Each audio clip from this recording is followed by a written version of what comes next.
Hello, this is Ed K. Smith from the Business Marketing Show and Online Impact. Thank you for joining us on this episode. And we have a special guest in the studio. Well, technically he's not in the studio, he's on the other side of the world. But with us today, Mr. Tom Breeze from viewability.com. Sorry, .co.uk. I'm getting it all wrong. How are you, Tom? How are things? Very good, Ed. Yeah, it's good to be here. Yeah. I've been podcasting all day, so I'm starting to fall over my tongue. So great to have you on the show. We're going to have a chat about video advertising on YouTube and Facebook, because that is Tom's specialty, and he's been in that space for about 5 years now. So I thought, who better to get on the show to discuss that, because it is a big topic.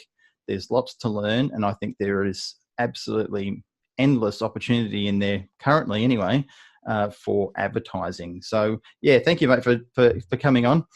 You're based in Reigate, just outside of London, which I've been in those areas before a few times. So and I'm in Perth, so we're about 7 hours difference. It's 4:30 in the afternoon at the time of this recording in Perth, which is 9:30 your time, which works out pretty good. Yep. I often have people on the show who are from the US, and we've got often 12 to 15 hours difference in time, depending on which side of the states they're in, which can be challenging. Even a whole day. Yeah. Yeah, exactly. A whole day. So now I'd say, like, I've been in the Google advertising space for 15 years, seen a lot of things, had all sorts of clients, and one thing we've never really dived deep into, we've dabbled with, is video advertising, particularly with YouTube. And I think, as I said earlier, there's a lot of opportunity. So let's do a bit of a rewind before we get stuck into that. Let's find out a bit about Tom. What has led Tom to this particular point in time where he has become the YouTube advertising maestro? So let's go back, say, 10 years. What were you doing around 10 years ago, mate? I was running my first business, and so I trained in psychology, and I used to work with people. So I trained up in psychology for like 5 years, did my master's, and then I trained in many different disciplines, using things like NLP and hypnotherapy as well, those types of practices, so to speak. Yes. And I got very, very good at working with people with anxieties, and specifically public speaking anxieties. I was in London at the time and worked with a lot of people, just helping them get to the point where they can feel very comfortable in front of the audience and deliver a great presentation. So did a lot of that for about, must have been 5 or 6 years. And I ran the whole company using Google AdWords. So the good old text ads right at the top of the search results. Got very proficient at that.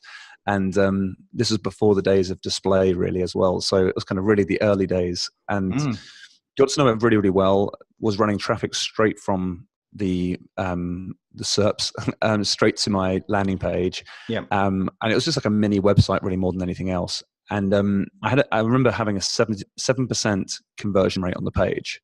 So people will click, go to the website, and then fill in a contact form to contact me, and I'll give them a call back. That was the extent of the funnel at the time. And then one day I was challenged to put audio on my website, and I thought that would be amazing, because it was all just text and images before. I thought, well, I'll go one stage further and I'll try and put a video on my website. And that was kind of unheard of, and especially in the UK at the time. So I remember kind of creating a video. It was 7 minutes long. I didn't realize that you could actually edit videos, so I had to do it all in one take. So I got very good at saying 7-minute script. Good practice. Yeah, precisely. I honestly think that actually really helps for a number of different reasons. Because you really learn your sales pitch really well. And put it on my website, and my conversion rates jumped from 7% to 22% overnight. So it more than tripled. And I remember waking up the next day thinking, like, the video wasn't that great, but it'll do for now. And then just having, like, my whole email was just kind of loads of inquiries coming through.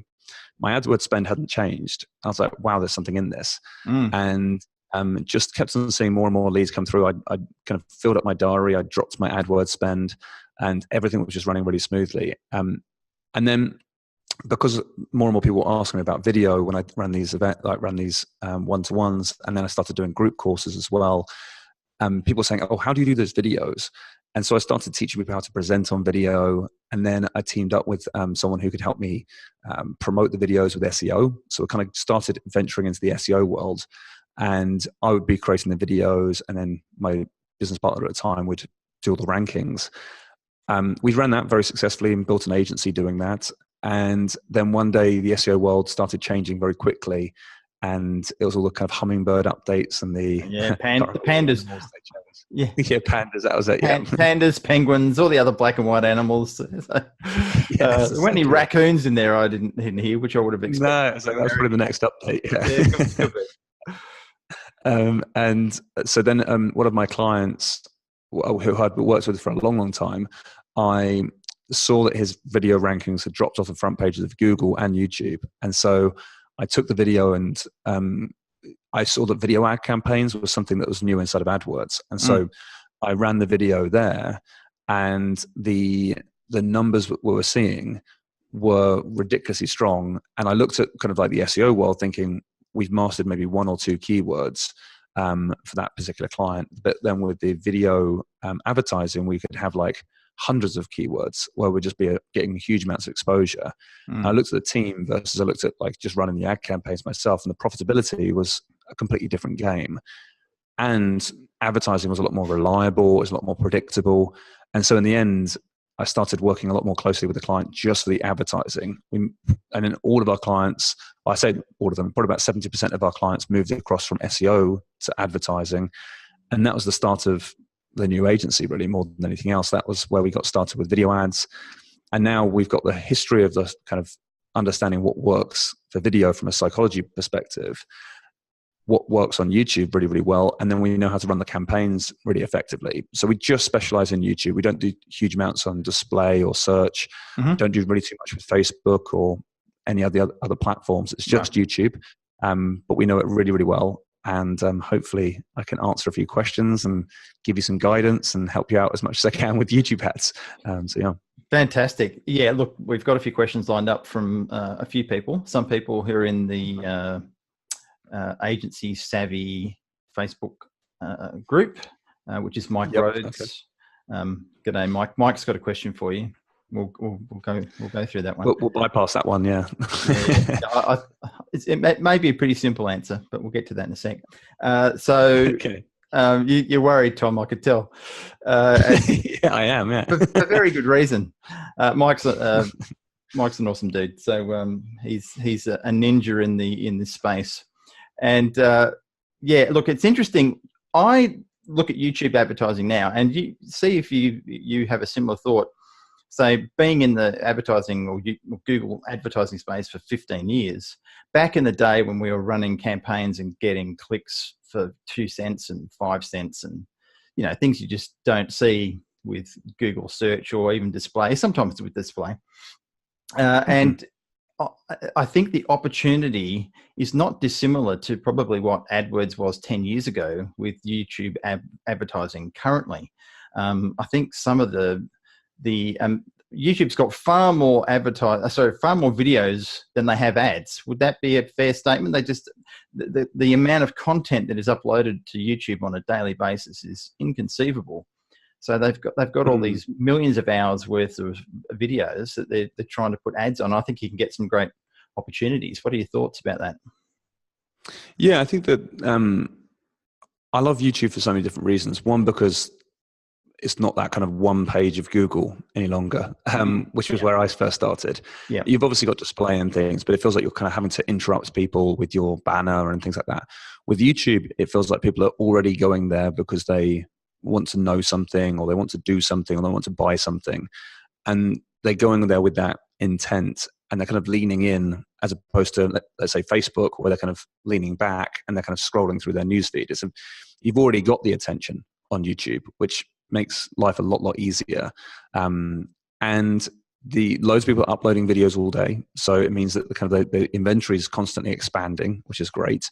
But the way in which the ads run as well, and the targeting options you've got, you can kind of turn up and be there at the time when someone's searching for what it is you have. Yeah. So it feels like the actual experience of YouTube can be a really positive one for the user. And as a result, it does make YouTube a very different platform. It just means that you just have to look at it differently when it comes to advertising. So the way you would advertise with a video on, say, Facebook would be wildly different to how you might use it on YouTube. For sure. And that's the interesting thing about this, is that people look to say, right, what is a good video? And lots of people say, well, it might be engagement. It might be, you might want to get people laughing, and you see all these like very clever videos that are very, very funny. Do those work or not? And we do so much analysis, and we kind of, based on how you want to run your ads, if it's kind of a direct response, a lot of that stuff needs to be kind of ignored. And the approach needs to be a lot more straightforward with the viewer. And that's where you get best results. So it's really interesting. Sometimes people want to create these really funny and clever videos and still do direct response. And it's very difficult to get that sort of campaign to work. So, look, some of the simplest ads, and I think you and I are both not associated with, but friends with Gideon Shalwick from VRoll. And VRoll is a fantastic tool to use, I think, for those who are looking at getting into this space and testing some ads. And he has documented quite regularly that a lot of their more simple ads have beaten in split tests very fancily produced $1,500, $2,000 productions. And you've probably seen the same. I'd love to see some of your stats on that. But look, I think getting back to the fact that YouTube is a search engine, and people often forget that it's the second largest search engine, still owned by Google, of course. So I think soon, from what I've heard, it's going to be the largest search engine. It's getting ready to outpace Google search. Is that fairly accurate? Have you heard that yourself? I think that the way that I would look at it would be that the reason you go to YouTube and the reason you go to Google are different. So going to Google, you start your search there typically, but the search behavior is very much you go to a website, then you probably press the back button, refine your search, go to maybe click on a few other websites, go back, refine your search again. And you kind of go back and forth on Google quite a bit until you find the service you're looking for. With YouTube, the experience is you might not necessarily start on YouTube. You might kind of find yourself on YouTube at some point during the search behavior. But remember, when you go to YouTube, you probably, like, the average session time on YouTube is 40 minutes. So it's a long time. And people go into YouTube watching videos. They don't go back to the search bar. They'll continue to click other videos in their feed. It might be on the right-hand side, or it might be back into the search results and then click another video, but you're staying in sort of one ecosystem of YouTube. You're constantly there. So the actual platform is a very different platform. It's still search, but it has got that social element to it as well. But it's kind of like a place you go and you spend 40 minutes looking for things. And that means that it's probably because you start watching videos, you might be entertained, but you're not getting exactly what you want sometimes. And therefore, as soon as you see an ad that's really relevant, and it feels like it's giving you something you're actually looking for, you're so much more likely to actually click that ad and go to the website. And then it's just a case of, is that customer journey as smooth as possible and as compelling as possible to drive those actions? And that's the really exciting thing about YouTube, is that people are going there, they're staying there until they find something really, really useful, and then they're taking action. So I think in terms of the volume of people going to either Google or YouTube, I'm always interested in that. And I think that it's almost like it's trying to compare two different things. For sure. Absolutely. I mean, YouTube is very, very sticky in terms of keeping people in that. I mean, I spend a lot of time. Unfortunately, I'm one of these assholes who pays for YouTube Premium. So I don't get ads. So I used to, and I just, I thought, I was not an ambassador of the advertising space, even though I was in it, and I thought I'm just going to pay for the premium. And I'm sure there's a high percentage that do, but you can't do anything about that. You're only focusing on people who aren't doing that. But I think in terms of getting ads that are aligned with what people are watching, that could be a challenge, can't it? Making sure you do that correctly. So in terms of what you do for clients, how do you spend the time working out what is going to be the best format of advertising on YouTube to align with the different videos that are on there?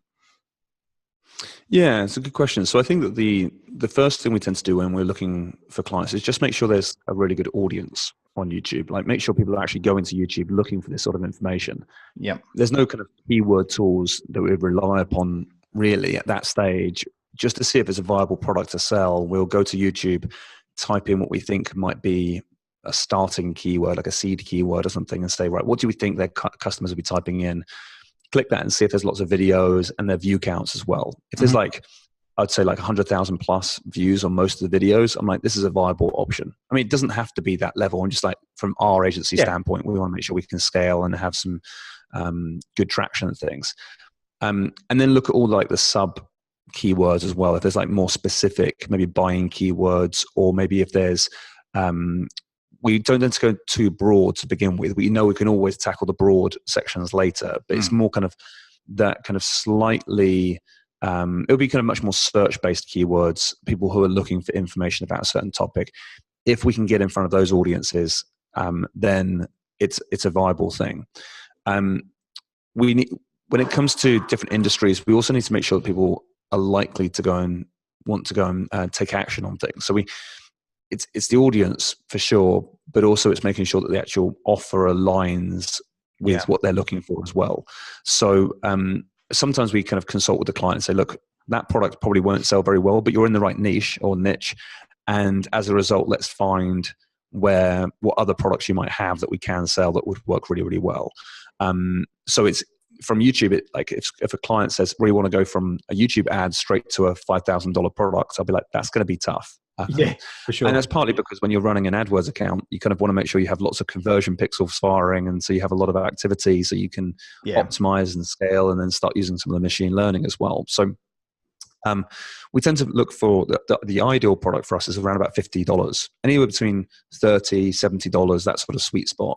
Okay. If we know we're kind of pushing traffic to a product like that, and it could be opt-in beforehand, but if we can dial in for the sale of around about $50, then when we have that, what we'll tend to find is the pixels will be, that conversion pixel for that particular sale will be very, very powerful, because we know it's a really, it's still just like slightly outside of that impulse buying zone, but it's also, so it's a significant milestone that you'll be willing to optimize your whole account around.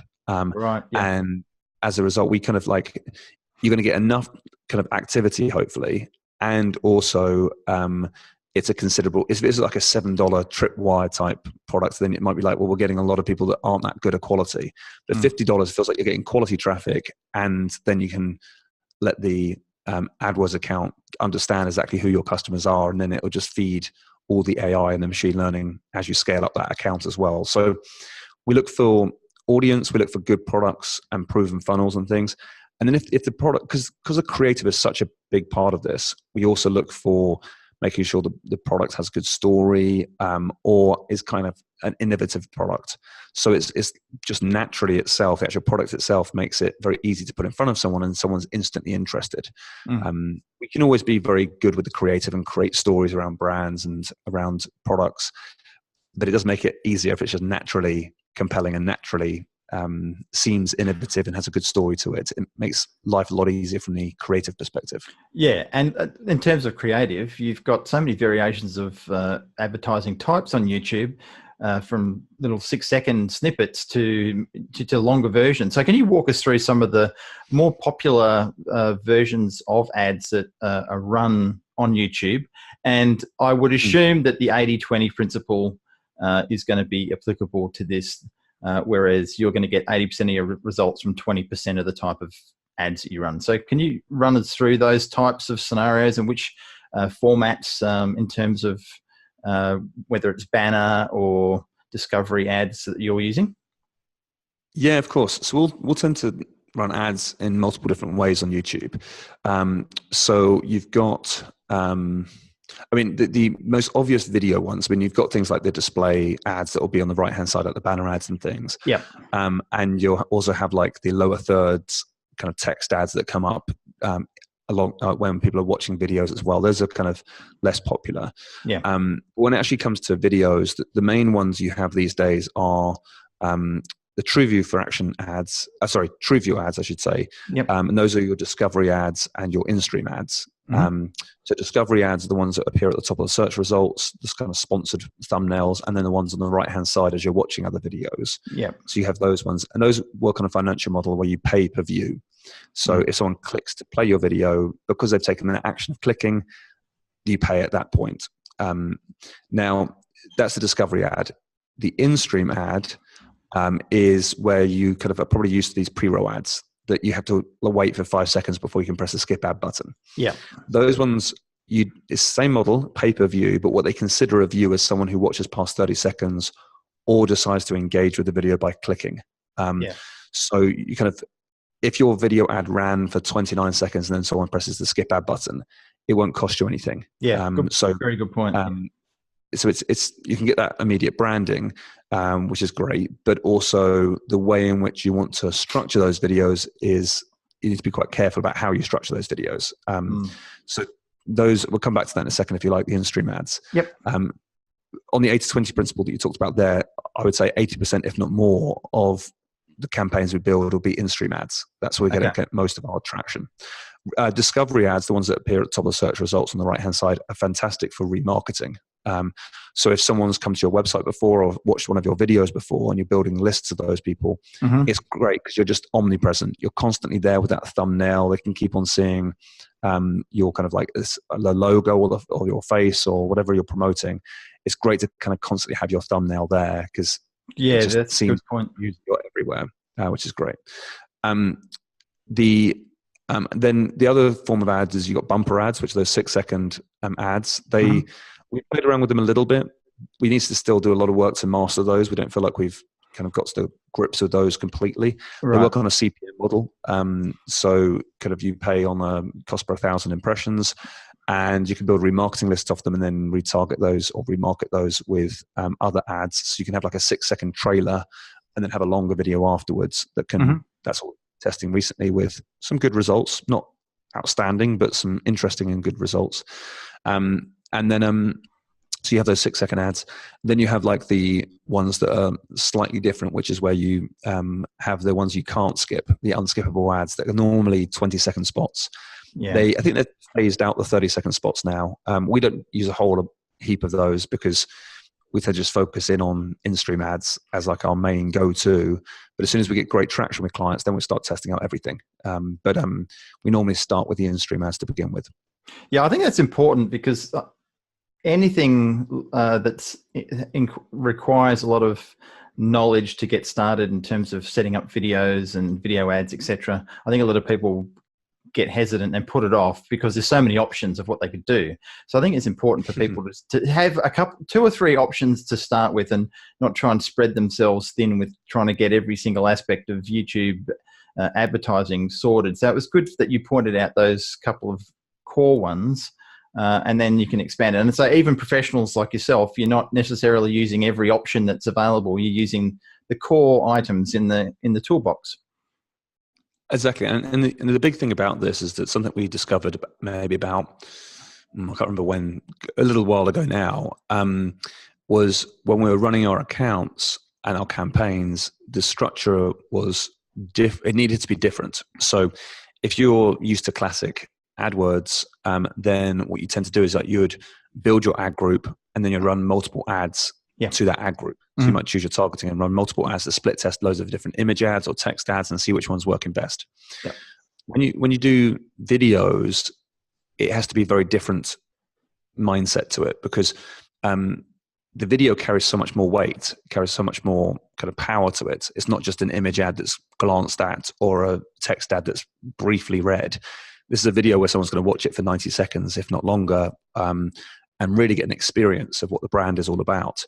And as a result, because it's carries so much more context, then we found it much more powerful to then almost flip it. So say, right, the ad group is saying, this video, we're going to, or even the campaign level, we say, let's build a campaign around this video. So we'd have almost like one video multiple audiences and work out which audiences work best for that video. So it's just a slightly different flip in the way that we run the campaigns. Because if I was to say to a client, right, create me 43 videos in multiple different formats, it would never happen.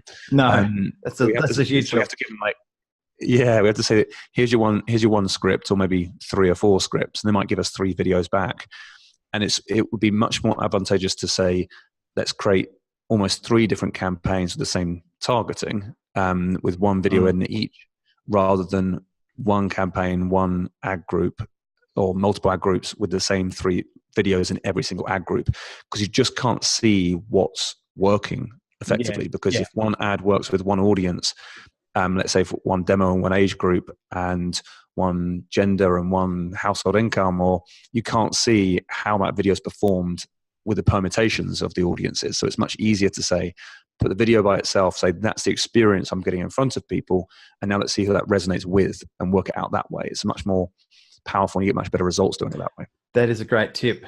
Yeah, that can be an absolute time saver, I'm sure. So look, we've got some questions, as we mentioned earlier, which I'm going to just have a look at now. You're laughing. You've seen them. I've copied some of these through to you. So I haven't seen Mike's yet. I'm worried about Mike's. I left Mike's off. I wanted to. I wanted to. Duly noted. Okay, and because you know Mike, you know his sense of humour. So here we go. How does Tom get his hair so perfect? I'm glad you get to the relevant question. It's a wig. It's a wig. So that's him being a smart ass. So, but that's okay. Now onto the serious stuff. Oh, was that Mike? Is that Mike's question? That was Mike's question. Good. I'm glad. Right. I thought it was going to be. He owes you. Ask me some real technical question. No, that's it. So the pressure's off now, mate. If you've seen the rest, that was Mike's question. Good to know. So one of the questions we had was, how does he, being Tom, make YouTube in-stream ads profitable? I generate leads and need to get the CPA below $50 to $60 to make a profit. I've barely got 30% return on ad spend from most of my campaigns. Is it all about the creative? And that was from Gabrielle. Okay, good question. So there's a few things here that will be interesting. Okay, cool. So first of all, we talked about the campaign structure. That might really help, because I feel like you can start to see what ad resonates with what demos, and if you can break those down and see exactly how the campaigns are performing based on all those demos, you'll probably see that like this ad seems to resonate better with males than females, and then start kind of like, not to say you would turn it off, but you just like say, right, we might need to break out those campaigns even further, which might really help. But most of the time when I see campaigns, if you're versed in the world of AdWords, it's not a case of if you know what you're doing there, then it then just becomes the creative. And I feel like we do everything correctly for all the targeting that's available to us as an agency, and then we're left with that's all we've got really. Over time you can train up the pixel, and you can get more and more kind of conversion data going through, and then you can start turning on TrueView for action, which is where you ask AdWords to kind of assist you in your campaigns, and it also helps you scale as well. Yeah. And then you can become a bit broader with your targeting and let Google kind of take over a little bit. That will really, really help and get your CPAs down. But in the early days, creative is so important. I think it's about 80%. It's so difficult to say how much it is, but if you give me 2 pieces of creative, and it could be sometimes very, very similar, what you'll find is that one piece of creative can massively outperform the other, and you're not necessarily too sure why. You might do lots of split testing in order to work it out. Yeah. But you could give me 2 pieces of creative, and one means we're at 100% ROI, and one means we're at 30% ROI, or even at a loss sometimes as well. So the creative does carry so much more weight to it. So there's a few things that we tend to look for when we create videos that can really, really help. So we try and create lots of videos, lots of variations of videos, so that we can be as relevant as possible. So we might say, for example, you've got, for argument's sake, keyword targeting for the time being. You've chosen your keywords that you think that people are typing into YouTube. you've made lists of those and you maybe clustered them together. Mm-hmm. Then what I'll do is I'll create the most relevant ad as I can for each one of those keyword clusters as such, and say, great, well, I can't think of an example right now, but like if there's a certain keyword, you create like the intro of that video and try and make that intro as relevant as possible. That could just be like text on a video. So just say, hey, look, if you're suffering from anxiety, public speaking, watch this. Could it be as simple as that? Or you might even say something at the start of the video. And we try and really tell people what this intent of this video is all about. So people just know this is really, really relevant for them. Then what we try and do is before 30 seconds is up, because that's the point at which you pay, you want to make sure that people know this is an ad. So if they know that you've got some sort of call to action in before 30 seconds. The reason being is because if you do that, you're kind of making sure that people know this is an ad, and if they don't want to watch an ad, they can press skip ad button. But if they do it before 30 seconds, it hasn't cost you anything. Smart. So we try and put the questionnaires, but also we might find as well that a lot of people are ready to go. They're ready to say, yeah, that sounds like exactly what I want. Click, skip, and click to go to the website. It still costs you for the click, but it means that you're not getting all those people watching past 30 seconds and then not clicking. That's the reason why it can cost so many people money. So people think that engagement's a really good number to look at when it comes to videos, or take click-through rate as too much of an important stat. I don't worry about any of that typically. I tend to look at the traffic that gets to the site and how that traffic performs there. If you know that information, and sometimes you can get really clever with it in terms of time on site. You can have a look at like per keyword or per target group, your time on site, and then your conversion. You can start to optimize a lot more rapidly that way. But I would, if you have that structure of your videos, then you'll tend to find you have a lot better results. So just a few tweaks in the creative if you're already at 30% ROI, which is actually not a bad result if you want to really scale, depends on what niche you're in. Then I'd say, great, well, you're already profitable. Change the or tweak the creative a little bit, and you might be able to get that to 50% ROI. And then you're like, great, well, now just throw a lot more money at it. And then maybe if you're looking for better results than that, you might say, well, now let's look at upsells or what else you can do post sale, because if you all rely on if they're relying purely on a $50 sale to run their whole business, then there's so much opportunity there to make more money off the back end. A lot of the time we kind of work with clients on a break-even point to say, if it's a $50 sale, they just want to have as many sales as possible that break even, because then they just know that they've got huge volumes of new customers coming through who are qualified and who are ready to buy the next big program. And that's where all the profit comes from them, because then it's just break even. And that's the way to hopefully look at it from an advertising perspective. Yeah, fantastic. That's very, very cool. Now, did we get through all of that question? There was a few components to that. Yeah, I think we did. Okay. The next one that we've given you, best tips for getting people to click through from the video to the landing page. I find my actual CPC from in-stream ads to be $8 or higher when Google search is $2 to $2.50 and display is less than $1. So that's a big difference. There's something going on there with those with those ads on YouTube to be $8. What are your thoughts on that one? Yeah, so I think that's probably falling under the same category of what we talked about before from a certain standpoint. If they're not asking people to click, people won't click. That's one thing. So you need to make it really obvious to people as well where to click, and almost put we hard code in the editing point of the video, or hard code like arrows to point to the bottom left-hand corner and say, look, click that bit there, and we'll say it in the video as well. So it'll be nice and clear, like telling people. And we might put multiple call to actions in a video as well, just so they know exactly what to do and when to do it as well. I see a lot of people making the mistake at the end of the video, they'll do the call to action and they'll finish the video as soon as they stop talking. So I've done this before, like you're watching someone present, and they're saying to click the video, but like, or click the link, and you're still listening because you're like, well, you might miss something. So I just want to carry on listening to what you have to say. Right. And then they finish talking and the video ends at exactly the same point. So then you're like, okay, I'll click now. But before you know it, it's loaded up the video that you were meant to be watching before the pre-roll ad came in front of you. Good point. So yeah, a lot of people probably were willing to click and wanting to click, but they just missed their opportunity to click. That's a critical, that's a bit of gold right there, because that, I think that's I've had that happen myself. So what would you do there? You would have an extra bit of space on the end, that little bit of a gap.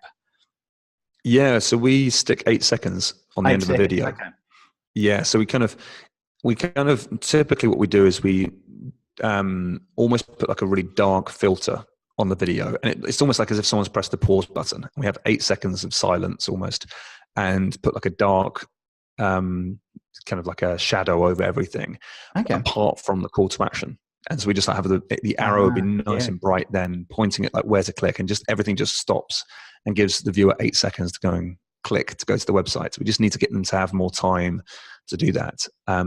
We have played around with countdown timers as well. So we've at the end of the video, we'll kind of count down from 5 just to add that scarcity factor in. And that's been huge for us. That's been a really, really good point to get people to click. So like 8 seconds from the end of the video, we'll start at 5, 4, 3, 2, 1, and then leave another 3 seconds at the end at 0. So you're just like really incentivizing. But 2 things happen there. One, you get far more money clicks. But the second thing that you find that happens as well is that it works on a commitment and consistency basis. So many people are on the fence whether to click or not. And then loads of people don't click because they're just like, do you know what, I'm going to go back to YouTube. Yeah. But we haven't seen a drop in sales from the volume of people that click. So if you increase your click-through rate, you shouldn't see a drop in sales rate. Conversion rates are staying the same. That's great. Exactly. Okay. So in regards to that, then what I'd say is like, obviously the creative needs to be good and it needs to be compelling, and the offer needs to be good, and everything that you would want to have from a good ad will be there. But also you want to make sure that you have the YouTube ad components there as well, like the call to actions throughout the video, right at the end of the video that hold, and just try and call people out at the very start so lots of people don't click away. But I think what they're probably, if you look at your stats, like the guy who's saying this, where they've got like $8 per click, if your view rate is really high, and that's your engagement rate, if it's beyond, let's say 20%, whilst that's good for quality score or good for relevancy score as such, it'll hinder your performance from a cost per click or a cost per sale. Right. Our stats show that after 30 seconds, if your video gets a high engagement rate, many people are actually unlikely to click at that point. So just because you get 30 seconds actually means you're less likely to click at that point, which is really odd. We didn't expect that from the stats, but it's a really consistent line. And the cost per conversion goes up as well. So with those 2 things at exactly the same time happening, it's just obvious that you need to have lots of multiple call to actions and be really clear about it. And don't be shy to be a bit salesy sometimes as well. You can still be classy about it, but just tell people where to click and go and do it. It is. Look, humans like to be guided into what to do next. So you can't make assumptions that everyone's going to know what to do. So if you're saying the next thing you do is this, it seems relatively obvious, and we're conditioned over years of internet use to do it. It's like people know when something's a hyperlink and it's blue, that, oh, that's a hyperlink. You click on it and it takes you somewhere. So it doesn't make sense. Yeah, and the other thing is that, like, whilst it might feel a bit salesy or a bit crass, or it doesn't feel kind of like, I don't know, you can still do it in a classy way. But the other thing is, remember, the only reason you're thinking that might be the case is because that's the social accepted way to think about ads that are salesy. But you don't, like, it's not like TV. In TV, you might be watching it with like 3 or 4 other people and you'd be like, oh, that was a rubbish ad, or whatever it is. But if you're watching like your YouTube video, you're by yourself, you're alone, and you've got no social pressures to think in certain ways or believe in. And so you'll just act completely differently. It's amazing what people will say they don't like or do like, and amazing what they actually go and buy from. So whilst it might not necessarily seem that, I mean, we try and remove all romance out of video creation. We try and say, well, that would be lovely to do that, lovely to entertain, and lovely to make people laugh. but it's horrendous for conversion. So it's not a Hollywood production, right? So yeah, it has a very specific purpose to get people to take an action. That's the whole idea of the ad. It's not just to entertain. It's great if it has a component of that, but it does need to get people to do the next step. So very cool, mate. There's some absolute nuggets in that one. Now we've got a couple more, and then we'll get close to finishing up and letting you get started with your day, because you're in a different time to me. How does Tom use video discovery ads? I found these even less viable than in-stream ads. That was from Gabrielle as well. So yeah, so I don't do a huge amount with discovery ads. We do run campaigns with discovery ads. They just don't get as much volume as in-stream ads. Like with in-stream, you can be in front of people constantly as they're watching videos. Discovery is good though from a standpoint of the branding, and also good for conversion, but it won't get a huge amount of reach. So we want to be there when someone's typing in relevant keywords. We want to be there when people are, remarketing is a big one for us with discovery, because you have that like omnipresence. They keep on seeing you everywhere. Yeah. And also topic targeting, in-market targeting. We do some affinity targeting there, but the broader you go, the more your thumbnail needs to really call out what that video is about. Right, yeah. So you don't want people to click because they're just interested. You want to be people like, so when you create the thumbnail, you want to make sure people can see that and know exactly what that video is going to be about. And so if they choose to click it, they get the material that's actually relevant for them. And so that's kind of an important part of it. You almost want to get a low click to view rate with your discovery ads, because you want to make sure that only the most relevant people are going to click it, not get lots of people and then realize they clicked it, cost you, and then they're like, oh, actually this isn't what I was looking for. So you can, but you probably don't want to create you want to create videos for in-stream and discovery in a different way, because the different ad formats and you pay in different ways as well. So with your discovery ads, if they're going to click, you can engage them, be funny, get them to watch, because you've already paid for it up front. And so then at that point, create ads that do resonate with the audience, get them to love you, and then be very obvious with the call to action as well. So it's just a different format. You're not interrupting people. They're choosing to watch your video. And as a result, the whole structure to it is different. Yeah, that makes perfect sense. So yeah, horses for courses. You got to pick the right format for the ad that you're running. So we've got one more. This is a slightly longer question. What are the best industries for YouTube ads? There's a few components to this. So we'll go through that one first. That's a very broad question. What are the best industries? But you've probably, I'm sure you've worked across lots of different industries, so you've probably seen some patterns. So from what you've experienced, what are you seeing, and you're getting good results in what industries? So it's difficult to segment the industries as such, but we talked a little bit about audience before, so we're kind of looking for making sure there's search traffic for these different industries. Let's say, for example, you sold construction tools, or like big diggers or whatever, or tractors. We're getting technical now, mate. Well. We've got to be careful. We're sounding like construction experts here. Big diggers. Big diggers. Yeah, I apologize. That's all right. It says more about me than anything else, I think. Yeah. The big digger machine, the big. That's it. Keep going. Sorry. Things with a big spade at the front. We've got to have a laugh. We can't be too serious when we're talking about advertising, right? We got to inject some humour. Yes, exactly. So with if you're selling those things, then YouTube ads is probably not going to work that well, because there's not an audience for you.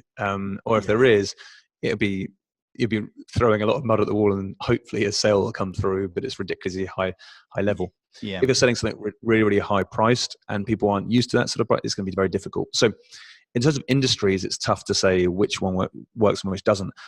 I love education products because they sell really well on YouTube. And typically if they're online education, the margins are really high. That's a big thing with any advertising, I find, is that margins, I only want to work with the clients with big margins. When there's kind of like, hey, our cost of goods is 80% of what our sales are, it's like, this is not for us. It's like way too competitive, and it's going to be so difficult, that market, that we don't go down that route. So margins, we tend to look for 3x, 4x, or 5x, which really, really helps us And also comes down to the client and expectations as well. So we want to make sure we're on the same page as them as we go and advertise. So education, e-commerce at its high margins, and also making sure there's a good audience on YouTube. Service-based businesses can work. We just don't do a huge amount of it. So we've kind of done sorts of things like local gyms. We've done some things for kind of doctors, and we ran some really successful campaigns like plastic surgeons in London and things. That can all work really, really well. It's just that we want to make sure that when we run the ads, we can almost go global. I don't mind going national level, but we want to be able to scale it as quickly as possible and have no capacity issues either with the client. So let's say, for example, you're doing work for a doctor or a dentist or something. Then if you start flooding with them with leads, they might not be able to handle them. And that becomes a problem. Yeah, exactly. Yeah, it's just frustrating because you think you've mastered it, and then it's like, great, well, it's just going to trickle along, and it doesn't help you. No. So the approach that we typically take is to kind of find clients that will scale, but the audience has to be there on YouTube. So education products work really well. Service-based business can work really well on a kind of larger scale, and then also e-com can work really well. But the margins need to be good for e-commerce. Yeah, definitely. Anything where there's that high margin, you've got a bit more room for experiments. And but yeah, when it's really tight, particularly I find with some e-commerce industries where they've got really tiny margins, there's no room for error, and it's a challenge at the best of times. Okay, what sort of action/funnels work well with YouTube ads? Good question. So my setup I normally like is something where we're going to sell something around about the $50 mark. That doesn't have to be going straight to that price point. It could go to an opt-in first, or it could go to a content page as such to then sell the product. Some of the best, I love webinars. I love promoting like evergreen webinars. They have to be evergreen. Very few people love, like, YouTube's all about instant answers. So people are going there because they want to have answers. That's why things like book funnels can work, but they don't work as well as they would do on Facebook because I have to wait for 7 days for that book to arrive. I'm not going to get my answer for 7 days. I'm not as interested. Give me a webinar though, and maybe like a free cheat sheet that goes with it. And wow, I'm in. I'm like, great, I've got my cheat sheet. I'm going to listen to this on-demand webinar right now for an hour. And then you're going to send me something at the end of it. That's cool because I'm spending an hour with you, and you give me great content, great value, and then there's the next upsell that's logical. So I love webinars; they're really good from YouTube ads. If it's e-commerce products, you've got less flexibility. Sometimes what we like to do is do lead gen first, so get them to go through something where they opt in for information first. It could be like, let's say, for example, you're selling. Let's think of an example. I'm just going to find it difficult to think of an example off the top of my head. But yeah, so we sell products. We don't do a huge amount of e-commerce. We do a few products okay, so one of the examples is that we sell mountain bike parks, or we just started to build a campaign out for a client on mountain bike parks. And they've given us the highest performing SKUs and also the ones with the biggest margin. So it kind of like, that makes sense. But instead of going straight from YouTube ad to go and buy it, what we're doing instead is saying, let's just promote the fact that they've got a review page. So you go from the video straight to the review page of that particular product. Gotcha. Then you can do a lot of remarketing there. And then on that page, we can say, right, what we're doing is we're selling one of 5 products that they sell, but we kind of can have that independent review. So they just like build a brand. It's like basically building a bond with that brand. So you're like, I want to buy from these guys, and they're telling me which one to buy. I can buy them all on the website, which makes life a lot easier. So yeah, we tend to try and get the traffic off YouTube as quickly as possible and try and give content there and do whatever you can do to help the viewer. The mantra I tend to go with in my mind is to say that, imagine this being an offline experience. Like, what would you do? It's unlikely you would have an ad to say, go and buy this right now. Chances are you'll be like, hey, ad to come into the store. Let's talk about what it is that you're looking to buy, and then I'll offer it to you. So it's a bit more consultative, and you're kind of helping the viewer as opposed to just promoting something in front of them. Yeah. If you can go to that route, it makes it a lot easier. So let's say, for example, you were selling 15 different types of coffee machines. You might have a quiz to work out which one is right for you. So you can answer questions and say, great, well, we recommend one of these two. And if you're looking for price savings, go for this one. If you're looking for the top of the range, go for this one. But it could be different. So it just helps people make a decision of which ones to buy. Things like that can be really, really helpful because that engagement helps. Yeah, running ask surveys or various things like that before they get to that point. So that's very cool.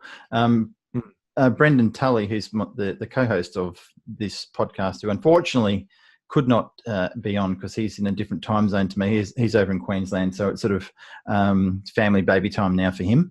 But he's going, damn, I wanted to be on. Anyway, so he's a mountain biker, so it was a good example for the mountain bikes. That's very cool. And we'll finish up on this, and then we'll touch on a couple of things about some of the things you're working on, and then we'll finish up. So what else? He says... It was this was a follow-on from that question. He goes, he's yet to make YouTube ads profitable. He's not sure if it's because he's promoting the wrong offers or if he's missing something else. So pretty hard to really go into great detail there. But look, I think it's a case of you have to experiment, don't you? Like advertising is an experiment, and then you find your groove and you find what works, and then you start putting more money into that slot machine, and you put 50 cents in. If it gives you $1 back, you'll put in as many 50-cent pieces as you can, or pence in your example. Exactly. Precisely. It's kind of like, we kind of look at it as like the audience comes first, find where that would be, create videos for that audience. And then when we come to the actual running the campaigns, we'd say, don't just throw lots of videos at that audience. You now have created a piece of creative that fits the original audience you were going for. So there should be a really close relevancy. Yeah. And if you do that, once it's not as easy to get like huge scale on day one, you've got that consistency and you've got that reliability in the actual account. So you just know that this is a really relevant ad, and you're creating more and more ads that are relevant with more and more audiences. And if the smoother you can make that journey through to product and make it easy for someone to go and buy, the better. Because then you can just kind of say, right, okay, so they're looking for something. They have the perfect ad in front of them with a perfect offer. And you can then look at all the metrics along that customer journey and just make sure it's converting really well. If you have that going on constantly, then you say, right, we've mastered those set of keywords or that topic or that in-market audience or that affinity audience.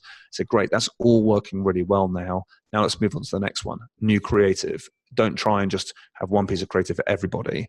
Yeah. That's going to be really difficult to run.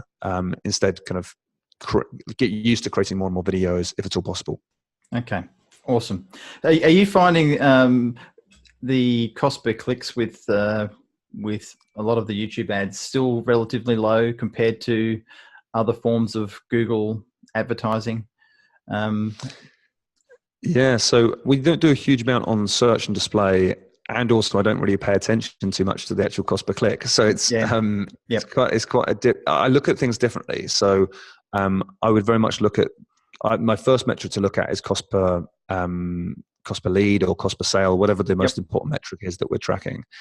I might look at time on site to keep aware of that. So I'd import that in from analytics.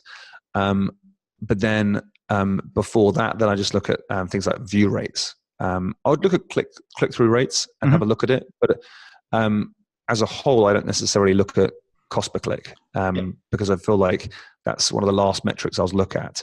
It's relevant. Absolutely. It's completely relevant to what the return is. So if you, exactly. Yeah. If it's 5 cents, if I get a really, really high quality click and it's cost me $1 versus something that's a lower quality click that's cost me 10 cents. Yeah. I don't know yet what the actual result of that is. So I just keep an eye on it. It was more of a question of curiosity in terms of, not necessarily in terms of what the conversions are, just what's actually happening in terms of the cost is an interesting viewpoint compared to AdWords, because I know with quite a lot of ads we're running, again, it's still relevant to what the end result is you're paying $30 a click. So I'm just wondering whether you come across even things like that in YouTube that are that expensive, or are they still relatively low? Because it is a mindset that some people have, well, that's expensive, but not looking at it correctly, obviously. But so say for example you were in like those spaces where it's like, I don't know, like lawyer type keywords or health insurance type keywords where it's very, very high cost per click from Google. Then I would say build a custom intent audience of all those people that are searching that information and then run YouTube ads to that audience, because first of all, you're going to get an ad in front of those people when they do get to YouTube. You can have a very, very cool looking ad that makes them feel like, wow, that's kind of what I've been looking for. It might not be instant, but it might be within the same few hours or kind of the next few days or something. They're going to see your video ad. And then that cost per view will be very, very low, or you can decide how much you pay for that, obviously. And then your click-through rate will determine how much it's costing you. But I reckon you can get a click for probably $1 or something compared to $30. Bringing people from the Google with custom intent audiences to YouTube and then running ads to them there, you'll probably find you actually have a cost per click that's just much, much lower. But also you've got all that branding in front of them beforehand as well. So it feels like they've already got to know, like, and trust you before they even get to your website. And then that's only cost you $1 to get them there. It's a very worthwhile exercise sometimes. Yeah. Comparing the two different platforms for sure. I think that's a great tip. Thank you, sir. Okay, let's just quickly talk about some stuff that you're doing. Now, I believe, correct me if I'm wrong, that you have a new course coming out. Is that right? In October? Yes. So 10th of October, we release it. It coincides at the same time as this book right here. So I've written a book about YouTube ads called Viewability, the agency, and name of the course and everything else like that. So it's short enough to read on a plane. You can probably see the width of it. That's about 186 pages. How many pages? Yes, it's 147 pages. Okay, so I was a little bit off. So it was a bit of a guess. You're saying you can't count them that quickly? No, I can't. I'm just looking at my wife's book. So we're going to plug books, you see. Oh, there we go. Okay, make your move. Nice. Make your move. She's a career consultant. So I was looking at the thickness, and that's about the same. And hers is 194 pages. So anyway, she's got more to say. Yeah, that's it. But that's fantastic. So that book is it's not out yet. It's coming out, correct? It's not out just yet. So it's been published and it's all ready to launch. But it's being launched on the 10th of the 10th. Strategic move that, because we do dates the wrong way around compared to the States. So we do 10th of, like, if it was the 9th of October, we do 9/10, and then we do it the right way. It doesn't make sense. Sorry. Yeah, we do it the right way. Yeah. Americans who are listening, unfortunately, you've got your date system completely wrong. Hopefully that doesn't alienate too many Americans, but it's the day, then the month, then the year. Just saying. Yeah, anywho, exactly. Yeah. We've got. So I thought 10th to the 10th would just eliminate all those problems. That's a smart move, mate. That's very clever thinking. I like your style. I'm very empathetic like that. Yeah. That's good. Keep so we're releasing the book and then the course on the same date. So right. Yeah, we're introducing more of so we've just been agency for a while. We have done some training products in the past, but now we just upgraded everything. So we've got the book and the course that will kind of tie in together, and it's just starting to open up the more of the training side of the company as well. So that'll be exciting. It's a new venture for us, so I'm sure we'll have some teething problems as we go, but we know the content's good and we know that people should get very good results. We've had a few beta people go through it so far, and they've been loving it. So that's all positive. And we're not going to do one of those big launches. It's more going to be we're looking to build this as an evergreen thing. So I really feel like this was something that wasn't in the marketplace. There's no good courses out there on YouTube ads. So, I agree. I feel like we can change that a little bit, I think. If you need another beta tester before you launch. Oh, sweet. I'll let you know. Yeah. Let me know. So that's great. So that's coming out now, because a lot of launches are done in an affiliate style. So there's promotions done. Is that something you're intending to do, have affiliates for the program, or is it just going to be purely yourself? So we're going to have some strategic partners, not necessarily affiliates as such. I think when I look at the affiliate stuff that people tend to do, I'm always a bit dubious about putting my brand out like that. So I understand. Yeah. Yeah, so there's going to be a few people that, let's say, for example, yourself, I'd be more than happy for you to promote it, because I feel like it would be a decent promotion put behind it, and it not necessarily in volume, but it's just done in a classy way. Yeah. So that's what I'm kind of looking for. Thank you for calling me classy. I don't think I've ever been called classy before, but no. Oh, I'll take it. Yeah, Thank you. Yeah. There you go. And so as a result, there's going to be those strategic partnerships where we have, where it's hey, look, if you want to get a kickback for the stuff that you send our way, great, we'll set that up. it's not, we've got the capacity to do it, which is great. And, but we just want to make sure that we don't go out there and be like, hey, affiliate world, let's go promote this like crazy. We're just not geared up for that sort of promotion. So, and also we're very protective of the brand and how it's all done. And we don't have huge amounts of experience about how to manage hundreds of affiliates, even if they wanted to promote it. So, double-edged sword. Really good at ads. Yeah, that's it. Well, if you're looking for anyone who's good at doing YouTube ads to promote your YouTube course, I know someone. Oh, look, there he is. He's above me. Yeah, precisely. Yeah, you got to walk the talk. Yeah, funnily enough, YouTube advertising is like one of those things that people aren't looking for right now. So there's not a huge amount of search. Much easier for me to actually advertise on Facebook. So it's, ironically. Yeah, ironically, yeah, I know, it's really weird, right? So we'll be running the ads on YouTube as well, but we'll probably be focusing much of our spend on Facebook, and all those people that are running agencies or are kind of all those people that are kind of interested in promoting their own businesses are much easier to get in front of on Facebook sometimes than it is on YouTube. So yeah, it's interesting, but we'll make sure that we kind of contain all the links and stuff. We'll send you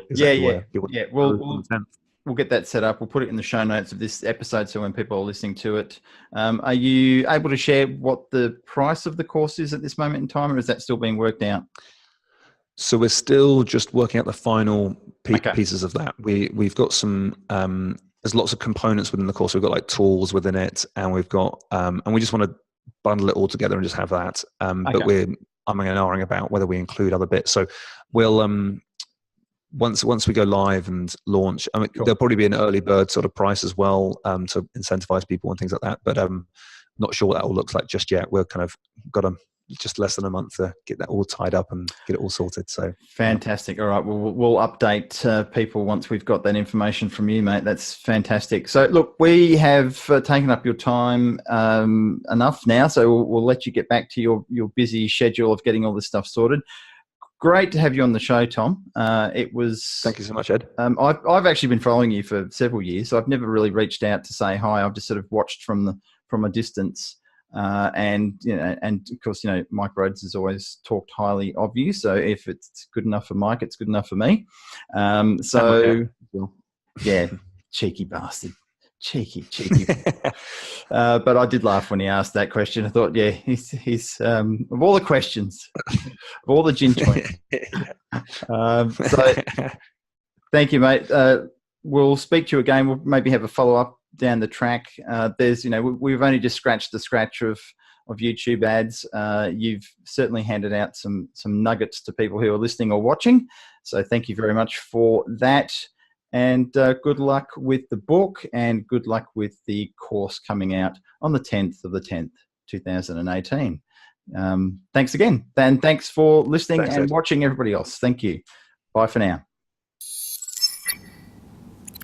Okay, so I hope you enjoyed that podcast. And if you want to get more information and more great content just like that, then make sure you subscribe to the channel. You'll see the button on the video right now.